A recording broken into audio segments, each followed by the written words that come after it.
নমস্কার, আমি বিপ্লব কুমার শীল। সত্যম শিবম সুন্দরম ইউটিউব চ্যানেলে সুধী ভক্তবৃন্দের সুস্বাগতম। আজ আমি পাঠ করব শ্রীমদ্ ভগবদ্ গীতা যথাযথ এর চতুর্থ অধ্যায় জ্ঞান যোগের শ্লোক 34 থেকে। সুধী ভক্তবৃন্দ, আমার এই শ্রীমদ্ ভগবদ্ গীতা পাঠ আপনাদের ভালো লাগলে চ্যানেলটি অবশ্যই সাবস্ক্রাইব করে দিবেন এবং ভিডিওর লিঙ্কগুলা পরিচিত কমিউনিটিতে শেয়ার করে দিবেন। তো চলুন শুরু করা যাক আমাদের আজকের ভগবত পাঠ। শ্রীমদ্ ভগবদ্ গীতা যথাযথ এর জ্ঞান যোগ চতুর্থ অধ্যায় শ্লোক 34 থেকে। শ্লোক 34 অনুবাদ। সদ্গুরুর শরণাগত হয়ে তত্ত্বজ্ঞান লাভ করার চেষ্টা করো, বিনম্র চিত্তে প্রশ্ন জিজ্ঞাসা করো এবং অকৃত্রিম সেবার দ্বারা তাকে সন্তুষ্ট করো, তাহলে সেই তত্ত্বদ্রষ্টা পুরুষেরা তোমাকে জ্ঞান উপদেশ দান করবেন।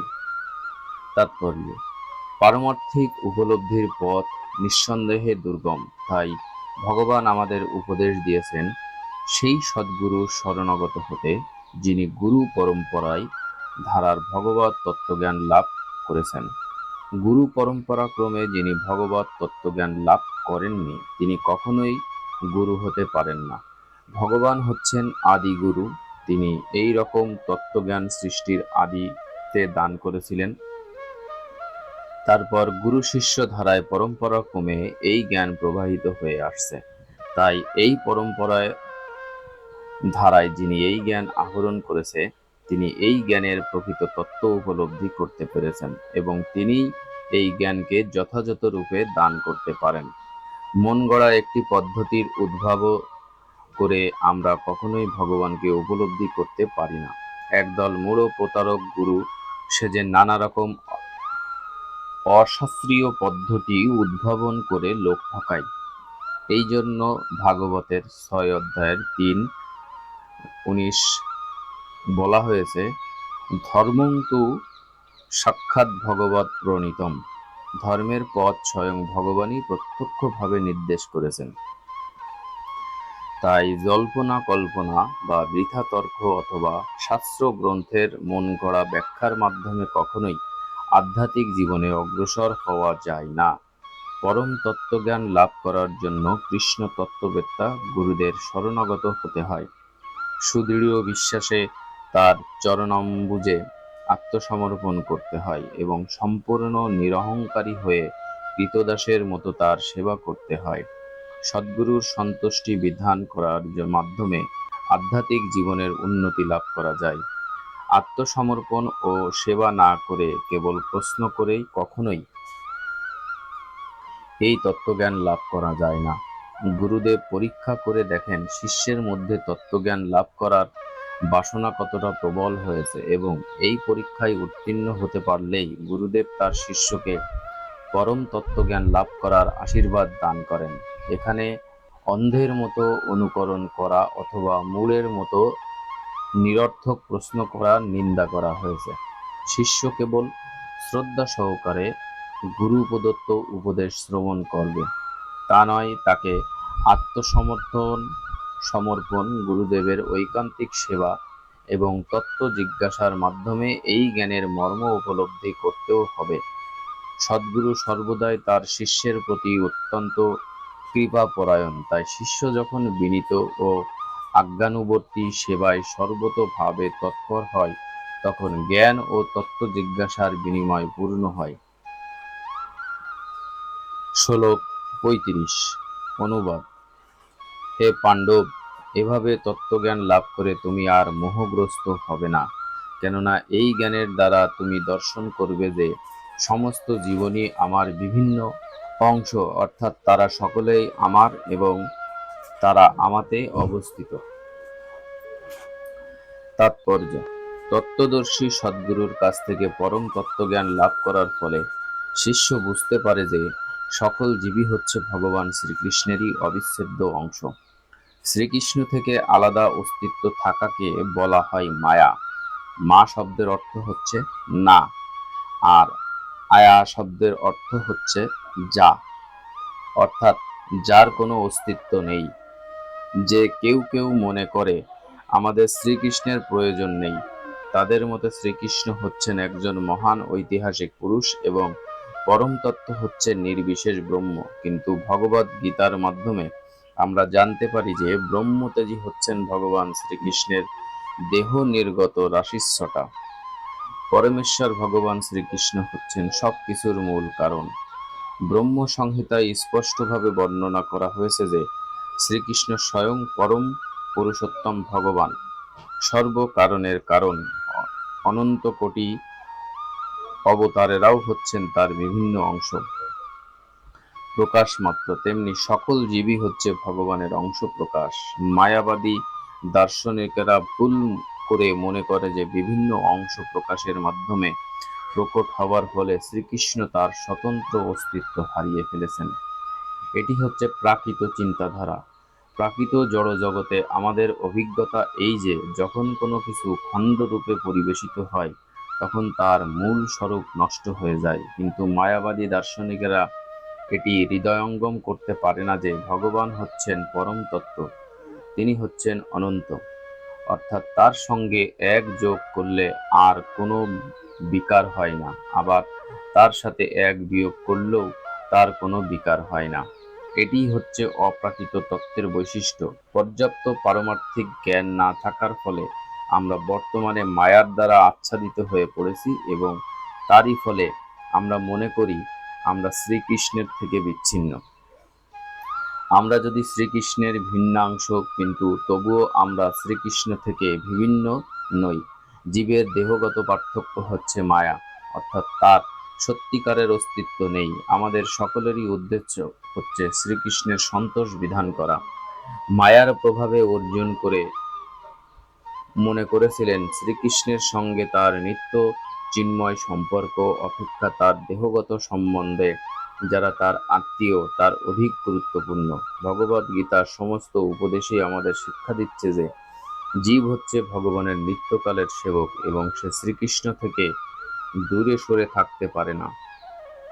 সে যদি মনে করে সে শ্রীকৃষ্ণ থেকে আলাদা, সেটিই হচ্ছে মায়া। ভগবানের অবিচ্ছেদ্য অংশরূপে জীবের বিশেষ উদ্দেশ্য রয়েছে। অনন্তকাল ধরে সেই উদ্দেশ্যকে ভুলে যাওয়ার ফলে তারা কখনোই মানুষ, কখনো পশু, কখনো দেবতা আদি রূপে ঘুরে বেড়াচ্ছে। ভগবানের সঙ্গে অপ্রাকৃত সেবার কথা ভুলে যাওয়ার ফলে এই দেহগত পার্থক্যের উদয় হয়। কিন্তু কেউ যখন কৃষ্ণ ভাবনামৃত লাভ করে ভগবান সেবায় নিয়োজিত হন, তখন তিনি এই মায়ার বন্ধন থেকে মুক্ত হন। এই শুদ্ধ পারমার্থিক জ্ঞান কেবল সদ্গুরুর কাছ থেকেই লাভ করা যায়। এই জ্ঞানের প্রভাবেই কেবল জীব শ্রীকৃষ্ণের সমকক্ষ। এই মোহ থেকে মুক্ত হওয়া যায়। পরম তত্ত্বজ্ঞান হচ্ছে সেই জ্ঞান যার প্রভাবে আমরা জানতে পারি যে পরমাত্মা শ্রীকৃষ্ণই হচ্ছেন সমস্ত জীবের পরম আশ্রয়। এই পরম আশ্রয় হারিয়ে ফেলায় ফলে জীবসমূহ তাদের নিজেদের পৃথক পরিচয় আছে এইরূপ কল্পনা করে মায়ার দ্বারা আচ্ছন্ন হয়ে পড়েছে। এভাবেই তারা একটির পর একটি দেহ ধারণ করে জগৎকে ভোগ করতে চায় এবং সম্পূর্ণভাবে শ্রীকৃষ্ণকে ভুলে যায়। এই ধরনের মোহগ্রস্ত জীবেরা যখন ভগবানের স্বরূপ উপলব্ধি করতে পেরে তার শরণাগত হয়, তখন বুঝতে হবে যে তারা মুক্তির পথ এগিয়ে চলেছে। এই সম্বন্ধে শ্রীমদ্ ভগবদ গীতার 2 অধ্যায় 10 থেকে 16 নম্বর শ্লোকে বলা হয়েছে, মুক্তির হিত্তা ন্যথা রূপং স্বরূপেণ ব্যবস্থিতি। মুক্তির অর্থ হচ্ছে শ্রীকৃষ্ণের নিত্য দাস রূপে নিজের স্বরূপে অধিষ্ঠিত হওয়া। শ্লোক 36 অনুবাদ।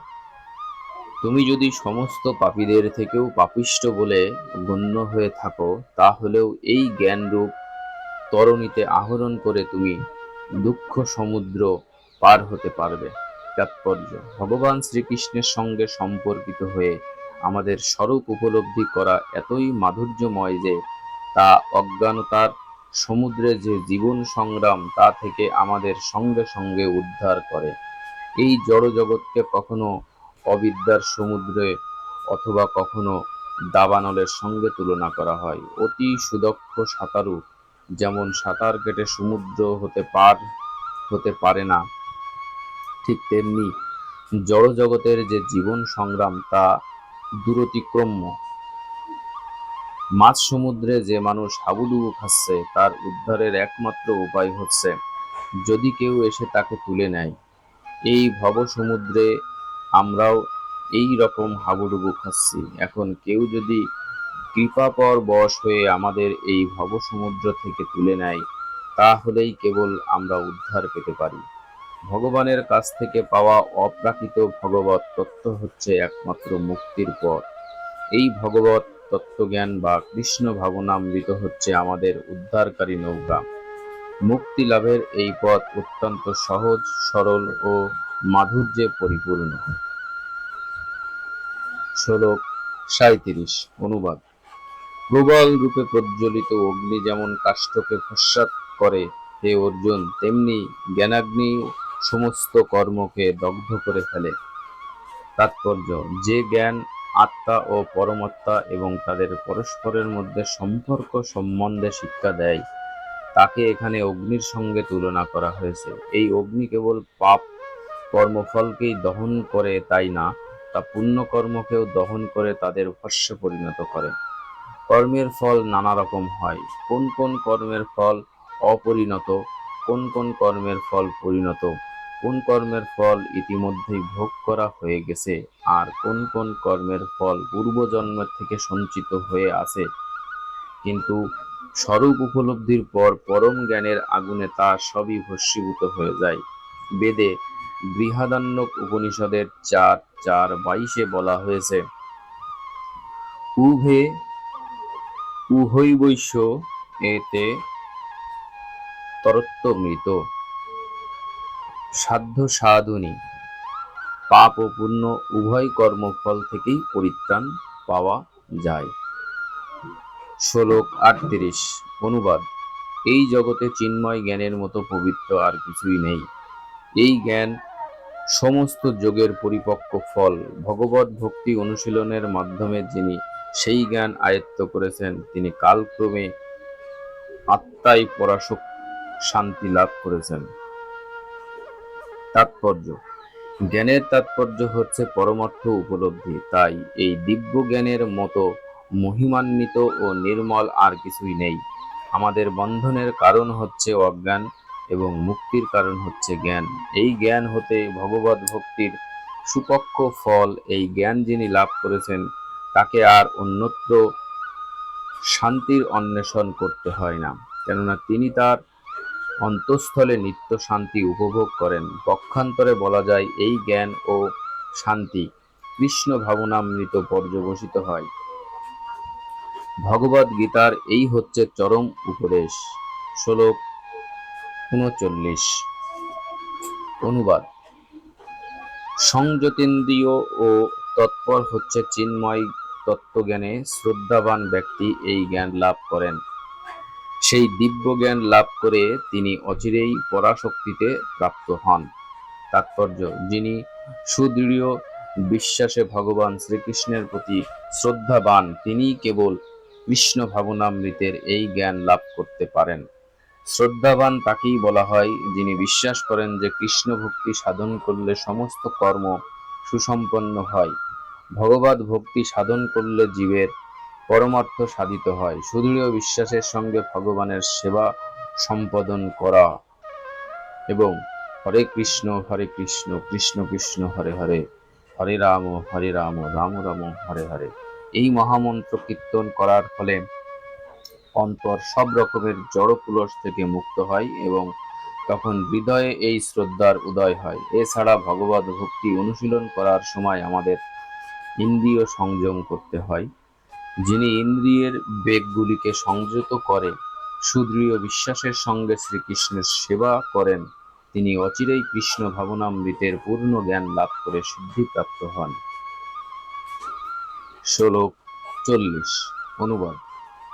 অজ্ঞ ও শাস্ত্রের প্রতি শ্রদ্ধাহীন ব্যক্তি কখনোই ভগবত ভক্তি লাভ করতে পারে না। সন্দিগ্ধ চিত্ত ব্যক্তি ইহলোকে সুখভোগ করতে পারে না এবং পরলোকেও সুখভোগ করতে পারে না। তাৎপর্য: সমস্ত প্রামাণ্য দিব্য শাস্ত্রের মধ্যে ভগবত গীতাই হচ্ছে শ্রেষ্ঠ। যে সমস্ত মানুষের প্রবৃত্তি প্রায় পশুদের মতো, তাদের শাস্ত্রজ্ঞান অথবা শাস্ত্রের প্রতি শ্রদ্ধা থাকে না। আবার এমনও কিছু লোক আছে যাদের শাস্ত্রজ্ঞান থাকলে বা শাস্ত্র থেকে উদ্ধৃতি দিতে পারলেও শাস্ত্রের কথায় তাদের বিশ্বাস নেই। শাস্ত্র থেকে বিভিন্ন শ্লোক উদ্ধৃত করে এরা নানা রকম যুক্তিতর্কের অবতারণা করতে পারে, কিন্তু শাস্ত্রের প্রতি তাদের মোটেও বিশ্বাস নেই। আবার এক ধরনের মানুষ আছে যাদের ভগবদ গীতার প্রতি বিশ্বাস থাকলেও তারা বিশ্বাস করে না যে ভগবান শ্রীকৃষ্ণই হচ্ছে পরমেশ্বর, তাই তারা তার আরাধনা করে না। এই ধরনের মানুষদের মনে কৃষ্ণ ভাবনার উদয় হয় না, তারা অধঃপতিত হয়। এদের মধ্যে যাদের মোটেই বিশ্বাস নেই এবং যারা এই শাস্ত্রোক্ত বিষয় সম্বন্ধে সন্দিহান, তারা তাদের পারমার্থিক জীবনে কোনো রকম উন্নতি লাভ করতে পারে না। ভগবান এবং তার মুখ নিঃসৃত বাণীর প্রতি যাদের শ্রদ্ধা নেই, তারা কখনোই ভগবত তত্ত্ব জ্ঞান লাভ করতে পারে না। তাই শ্রদ্ধা সহকারে শাস্ত্র সিদ্ধান্তের অনুগমন করে পরম জ্ঞান লাভ করাই হচ্ছে প্রতিটি মানুষের কর্তব্য। পারমার্থিক উপলব্ধির অপ্রাকৃত স্তরে উন্নতি হতে এই জ্ঞানই সাহায্য করবে। পক্ষান্তরে সন্দিগ্ধ চিত্ত মানুষের পক্ষে পারমার্থিক মুক্তির কোনো মর্যাদা লাভ সম্ভব নয়। তাই প্রতিটি মানুষেরই কর্তব্য হচ্ছে গুরু পরম্পরায় যে সমস্ত মহান আচার্য আছেন তাদের পদাঙ্ক অনুসরণ করে সাফল্য লাভ করা। শ্লোক 41 অনুবাদ। অতএব হে ধনঞ্জয়, যিনি নিষ্কাম কর্মযোগের দ্বারা কর্মত্যাগ করেন, জ্ঞানের দ্বারা সংশয় নাশ করেন এবং আত্মার চিন্ময় স্বরূপ অবগত হন, তাকে কোনো কর্মই আবদ্ধ করতে পারে না। তাৎপর্য: পরমেশ্বর ভগবান শ্রীকৃষ্ণের মুখনিঃসৃত গীতার জ্ঞানকে যিনি অনুসরণ করেন, এই দিব্য জ্ঞানের প্রভাবে তার অন্তরের সমস্ত সংশয় বিদূরিত হয়। ভগবানের অবিচ্ছেদ্য অংশরূপে সম্পূর্ণরূপে কৃষ্ণ ভাবনায় ভাবিত হবার ফলে তিনি ইতিমধ্যেই আত্মজ্ঞানে অধিষ্ঠিত। তাই তিনি নিঃসন্দেহে সমস্ত কর্মবন্ধন থেকে মুক্ত। শ্লোক 42 অনুবাদ। অতএব হে ভারত, তোমার হৃদয়ে যে অজ্ঞান প্রসূত সংশয়ের উদয় হয়েছে তা জ্ঞানরূপ খড়গের দ্বারা ছিন্ন করো। যোগাশ্রয় করে যুদ্ধ করার জন্য উঠে দাঁড়াও। তাৎপর্য: এই অধ্যায়ে যে যোগ মার্গের উপদেশ দেওয়া হয়েছে তাকে বলা হয় সনাতন যোগ, অর্থাৎ জীবের উপযোগী শাশ্বত কার্যকলাপ। এই যোগে দুই ধরনের যজ্ঞ অনুষ্ঠান সাধিত হয়। তার একটি হচ্ছে দ্রব্যযজ্ঞ, অর্থাৎ সব রকম জড় বিষয়কে উৎসর্গ করা, এবং অন্যটি হচ্ছে আত্মজ্ঞান যজ্ঞ, যা সম্পূর্ণ রূপে শুদ্ধ পারমার্থিক কর্ম। দ্রব্যময় যজ্ঞ যদি পারমার্থিক উদ্দেশ্য সাধিত না হয় তবে তা জড়জাগতিক কর্মে পর্যবসিত হয়, কিন্তু এই যজ্ঞ যদি পরমার্থ সাধন করার জন্য অর্থাৎ কৃষ্ণ ভাবনায় ভাবিত হয়ে সাধিত হয় তবে তা সার্বাঙ্গীন পূর্ণতা প্রাপ্ত হয়। পারমার্থিক কর্ম দুটি ভাগে বিভক্ত: নিজের স্বরূপকে উপলব্ধি করা এবং পরম পুরুষোত্তম ভগবানের প্রকৃত তত্ত্ব উপলব্ধি করা। ভগবদ গীতার যথার্থ জ্ঞান লাভ করলে এই দুইটি তত্ত্বকেই অনায়াসে উপলব্ধি করা যায়। তখন অনায়াসে উপলব্ধি করা যায় যে জীবাত্মা হচ্ছে ভগবানের অবিচ্ছেদ্য অংশ। এই প্রকার উপলব্ধি পরম মঙ্গলময়, কারণ এই জ্ঞানের প্রভাবে ভগবানের দিব্য লীলার তত্ত্ব সহজেই বুঝতে পারা যায়। এই অধ্যায়ের প্রথমেই ভগবান নিজেই তার অপ্রাকৃত কার্যকলাপের কথা বর্ণনা করেছেন। ভগবদ গীতায় নির্দেশিত ভগবানের উপদেশ যে বুঝতে পারে না, সে হচ্ছে শ্রদ্ধাহীন, ভগবদ বিদ্বেষী। ভগবান যে তাকে একটুখানি স্বাধীনতা দিয়েছেন, সে তার অপব্যবহার করছে।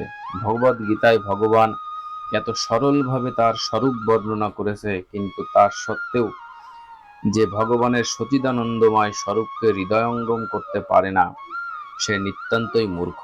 কৃষ্ণ ভাবনামৃতের সিদ্ধান্ত হৃদয়ঙ্গম করলে ধীরে ধীরে অজ্ঞানতা দূর হয়। দেবযজ্ঞ, ব্রহ্মযজ্ঞ, ব্রহ্মচর্যযজ্ঞ, গার্হস্থ্য পালনরূপ যজ্ঞ, ইন্দ্রিয় নিগ্রহ যজ্ঞ, যোগাভ্যাস যজ্ঞ, তপযজ্ঞ, দ্রব্যযজ্ঞ ও স্বাধ্যায় যজ্ঞের অনুষ্ঠানের দ্বারা এবং বর্ণাশ্রম যজ্ঞ আচরণের দ্বারা অন্তরে কৃষ্ণ ভাবনামৃতের বিনাশ হয়। এই সব কয়টিকেই বলা হয় যজ্ঞ, এবং সব কয়টি ক্রিয়াই নিয়ন্ত্রিত কর্মের ভিত্তির উপর প্রতিষ্ঠিত। কিন্তু এই সমস্ত ক্রিয়ার মুখ্য উদ্দেশ্য হচ্ছে আত্মতত্ত্ব উপলব্ধি। এই উদ্দেশ্যকে যিনি অনুসরণ করেন তিনিই হচ্ছেন ভগবদ গীতার যথার্থ শিষ্য। কিন্তু শ্রীকৃষ্ণের পরমেশ্বর তত্ত্ব সম্বন্ধে যার মনে সংশয় আছে সে অধঃপতিত হয়। তাই উপদেশ দেওয়া হয়েছে যথার্থ সদ্গুরুর শ্রীচরণে আত্মসমর্পণ করে তার সেবায় নিয়োজিত হয়ে তার কাছ থেকে ভগবদ গীতা বা অন্য শাস্ত্র গ্রন্থ শিক্ষা লাভ করা উচিত।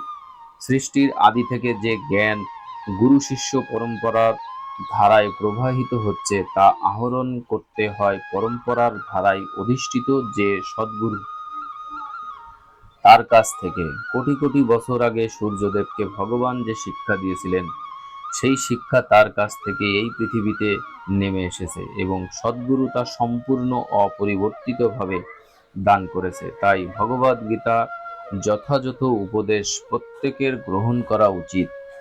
যে সমস্ত প্রতারক তাদের স্বার্থসিদ্ধি করার জন্য ভগবদ জ্ঞানকে বিকৃত করে, তার কদর্থ করে মানুষের বিপথে চালিত করে, তাদের সম্বন্ধে সাবধান হওয়াই মানুষের কর্তব্য। ভগবান হচ্ছেন অবিশ্ববাদিত পরমেশ্বর এবং তার সমস্ত লীলাই অপ্রাকৃত। এই সত্যকে সুদৃঢ় বিশ্বাসের সঙ্গে যিনি উপলব্ধি করতে পেরেছেন তিনি ভগবদ গীতার জ্ঞান লাভ করার মুহূর্ত থেকেই মুক্ত। সুধী ভক্তবৃন্দ, ইতি অপ্রাকৃত পারমার্থিক জ্ঞানের স্বরূপ উদ্ঘাটক বিষয়ক জ্ঞানযোগ নামক শ্রীমদ্ ভগবদ গীতার ৪র্থ অধ্যায়ের ভক্তি বেদান্ত তাৎপর্য সমাপ্ত।